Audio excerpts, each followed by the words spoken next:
Bonjour à tous, je suis ravi de vous retrouver, même à distance pour quelques minutes ce matin. Je m'appelle Guillaume Desjans-Pasano, je suis magistrat spécialisé en droit du numérique et je suis professeur associé au Conservatoire national des arts et métiers où j'ai en charge les enseignements en droit du numérique et en droit à la protection des données. Je voudrais remercier le Club DPO et plus particulièrement Nathalie Chiche de m'avoir proposé de participer à vos échanges ce matin, en vous priant de m'excuser pour mon absence, mais je suis très loin de Paris aujourd'hui. Et il m'a été proposé de vous dire quelques mots à titre d'introduction de vos échanges. J'aurais voulu resituer un peu le contexte dans lequel vous, avocat, vous êtes susceptible d'intervenir sur ces sujets de conformité au RGPD et vous dire que, à mon sens, vous avez un rôle extrêmement critique et important à jouer, en particulier en ce moment. Pourquoi en ce moment? Parce qu'il me semble qu'il y a un certain nombre d'éléments qui font que l'avocat n'a jamais été autant au cœur de toutes ces problématiques de cybercompliance, comme on le dit maintenant, vis-à-vis de leurs clients, qu'ils soient issus du secteur public ou privé. D'abord parce que le périmètre de la conformité pour vos clients s'est très considérablement élargi. Certes, il y a le RGPD qu'on connaît depuis quelques années, le règlement européen sur la protection des données, qui donne obligation à vos clients, lorsqu'ils collectent ou traitent des données à caractère personnel, eh bien, de mettre en œuvre un certain nombre de mesures de documentation de la conformité. J'y reviendrai. Mais l'actualité récente, vous le savez, est porteuse d'un nombre très important de nouveaux textes, notamment au niveau européen. Je voudrais d'abord citer ce qu'on appelle le paquet données, à savoir les textes adoptés ou en cours d'adoption au niveau européen qui vise à définir de nouvelles règles d'encadrement de la donnée, pas forcément de la donnée à caractère personnel, plus largement de tout type d'information numérique. Il y a quelques jours, le projet de règlement sur l'intelligence artificielle a été adopté. Il sera publié dans les prochaines semaines. Il porte lui aussi des obligations en termes de documentation de la conformité pour vos clients. Dans quelques semaines sera adopté le règlement sur l'espace européen des données de santé. Donc pour tous les acteurs du monde de la santé, des professionnels de santé, mais plus largement des industriels, du logiciel, des fabricants de dispositifs médicaux numériques, il y aura tout bientôt un certain nombre de dispositions européennes à respecter en matière de données de santé. Vous avez certainement entendu parler du DSA et du DMA, des textes qui visent à encadrer notamment les conditions dans lesquelles les plateformes mettent en ligne de l'information sur le territoire européen, avec toute la problématique de la lutte contre les contenus illicites. À ce titre, vous pouvez être appelé, par exemple, à défendre un client qui souhaiterait voir un certain nombre de contenus retirés de sites internet. Le DGA et le DA. Le DA, c'est le Data Act. C'est un règlement qui sera applicable en France en 2025, qui va poser de nouvelles obligations d'interopérabilité en matière de données. Par exemple, pour les objets connectés, les fabricants d'objets connectés auront désormais des obligations de mise à disposition d'un certain nombre d'informations auprès du public ou auprès de tiers, auprès d'autres industriels, ce qui va là encore se traduire par de nouvelles obligations de documenter sa conformité, de démontrer que des mesures ont été prises pour respecter ces nouvelles dispositions. Et puis le règlement e-privacy qui viendra un jour peut-être compléter le RGPD sur les questions de protection des données personnelles dans le secteur des communications électroniques, avec notamment toute la problématique de la prospection commerciale en ligne. C'est un sujet sur lequel on attend maintenant depuis plusieurs années l'adoption de ce texte, et là encore, de nouvelles obligations pour tous les acteurs du secteur privé, notamment, qui font de la prospection commerciale. Autant vous dire un périmètre extrêmement large. Et puis, au cours des dernières années, on a vu se développer de manière très significative les enjeux de cybersécurité, qui se recoupent en partie, mais en partie seulement avec le RGPD. Et là encore, de nombreux textes adoptés ou en cours d'adoption. On attend la transposition en droit français d'ici à octobre 2024, si les délais sont respectés, de la nouvelle directive Nice 2, qui va venir poser des obligations à respecter en matière de sécurité des systèmes d'information pour de très nombreux opérateurs publics ou privés qui relèvent de secteurs identifiés comme sensibles, avec de nouvelles notions d'entité essentielles et d'entités importantes. Le projet de transposition précisera les entités qui seront soumises à NIS 2, mais pour ces entités, là encore, de nouvelles obligations de documentation de la conformité, que je rappellerai dans quelques instants. Et puis, pour finir, des projets de texte au niveau européen, extrêmement importants en matière de cybersécurité, qu'il s'agisse de la nouvelle version du Cyber Security Act, qui, d'ici quelques années, va conférer de nouveaux pouvoirs à l'ENISA, l'Agence européenne en matière de cybersécurité, avec notamment la mise en œuvre de nouveaux schémas de certification européens, un nouveau règlement en matière de cyber-résilience qui va imposer des obligations aux fabricants de produits et outils TIC, une directive sur la résilience des entités critiques qui devra être transposée très prochainement, une directive DORA, dont vous avez peut-être entendu parler, qui concerne les marchés financiers. Bref, le nombre de textes français et européens en matière de numérique, qu'il s'agisse de protection des données personnelles, mais plus largement de données au sens large, qui vont s'imposer à vos clients, va vous conduire à les accompagner pour comprendre ces obligations et savoir comment elles se traduisent, encore une fois, en termes de documentation de la conformité. Seront attendus de vos clients des diligences de nature très variée, des diligences purement juridiques, mais aussi des diligences de nature technique, des diligences de nature organisationnelle, diligences pour lesquelles des compétences multiples sont requises et l'avocat peut être un peu au cœur de ces projets pour essayer de les définir, d'identifier les bonnes personnes ressources, en rappelant que la dimension juridique est quand même particulièrement prégnante, pour une raison simple, qui est que le risque de non-conformité, au regard de tous ces textes, est de plus en plus important. Risque réputationnel, lorsque l'on apprend dans la presse qu'une entreprise n'a pas respecté la vie privée de ses clients, de ses salariés, lorsqu'une entreprise a été victime d'une faille de données et que les données sur ses clients ont été hackées, se sont retrouvées dans la nature. On a des exemples comme cela tous les jours en ce moment de ce type de difficultés qui conduisent à un préjudice d'image, mais aussi à un préjudice commercial, des entreprises qui sont susceptibles de perdre des clients, par exemple. Et puis, surtout, un risque juridique de mise en cause dans le cadre d'une procédure judiciaire. Les contentieux judiciaires se développent sur tous ces sujets et les contentieux aussi administratifs, entre guillemets, c'est-à-dire les contentieux engagés par les autorités de régulation qui sont compétentes. Je pense à la CNIL, pour les questions de protection des données et d'application du RGPD, qui a des pouvoirs de sanction à hauteur de plusieurs millions d'euros, qui n'hésite plus à les utiliser. Mais dans le cadre des textes que j'évoquais à l'instant, sachez que l'Agence nationale pour la sécurité des systèmes d'information, à horizon fin 2024, va acquérir des pouvoirs, elle aussi, de contrôle et de sanctions pécuniaires,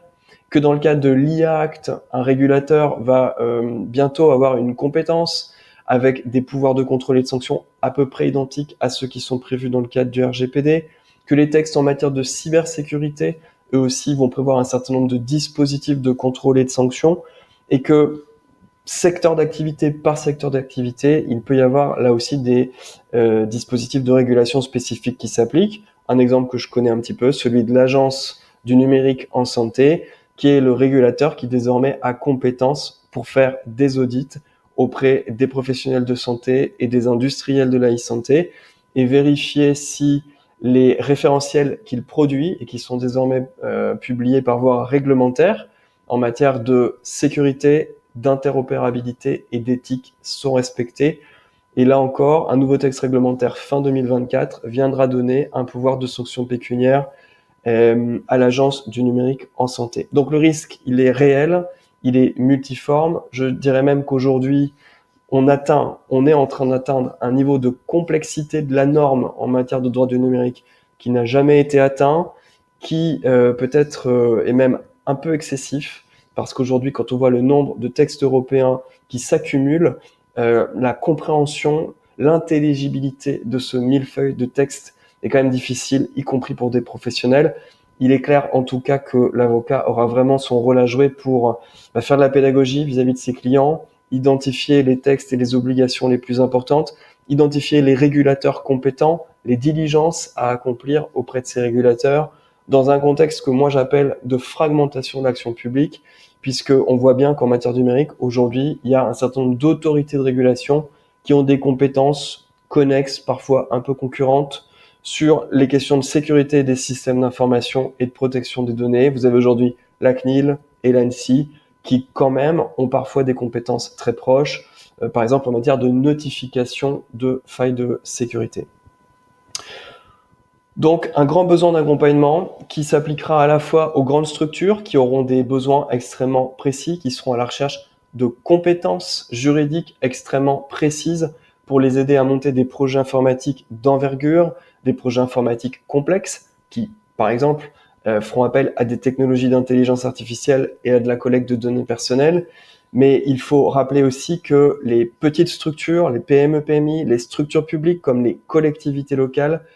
ont elles aussi besoin d'un accompagnement parce qu'elles sont elles aussi dans le périmètre des textes que j'évoquais à l'instant,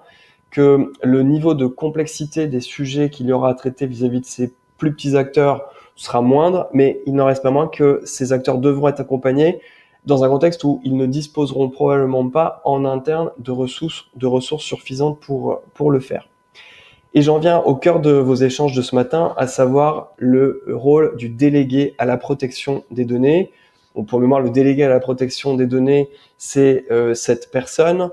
désignée au sein d'une structure, mais aussi à l'extérieur de la structure. Un avocat peut aujourd'hui être un délégué à la protection des données pour le compte de l'un de ses clients, pour le compte d'une entreprise, pour le compte d'une structure publique, d'une collectivité locale. Et le rôle de ce DPO, c'est de s'assurer de la conformité des traitements de données à caractère personnel au RGPD et à titre principal de conseiller le responsable de traitement, le dirigeant, et puis aussi les équipes opérationnelles sur comment configurer correctement un traitement de données pour qu'il puisse être mis en œuvre dans le respect de la réglementation et en ménageant la responsabilité de l'entreprise ou de la structure publique. Alors ça fait bien longtemps, quand moi j'étais à la CNIL dans les années 2000, on avait déjà évoqué cette question avec l'ancêtre du DPO qui s'appelait à l'époque le correspondant informatique et liberté, se posait la question de savoir si l'avocat pouvait exercer le rôle de délégué à la protection des données sur le plan déontologique. Et à la suite d'une étude qui a été réalisée avec le CNB, il a été dit et écrit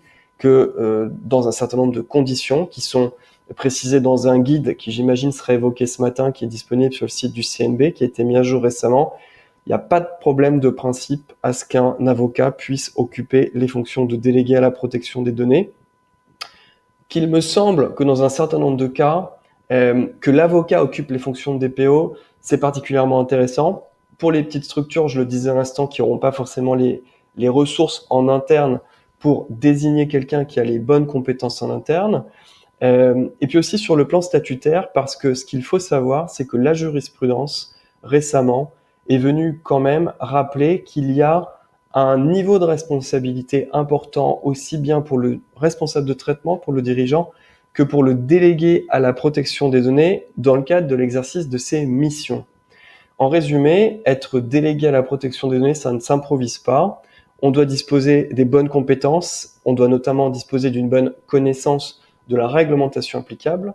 et on doit par ailleurs avoir un positionnement dans la structure qui proscrit tout conflit d'intérêts, notamment lorsque le DPO ne travaille pas à temps plein dans la structure, mais qu'il peut avoir d'autres activités dans cette structure.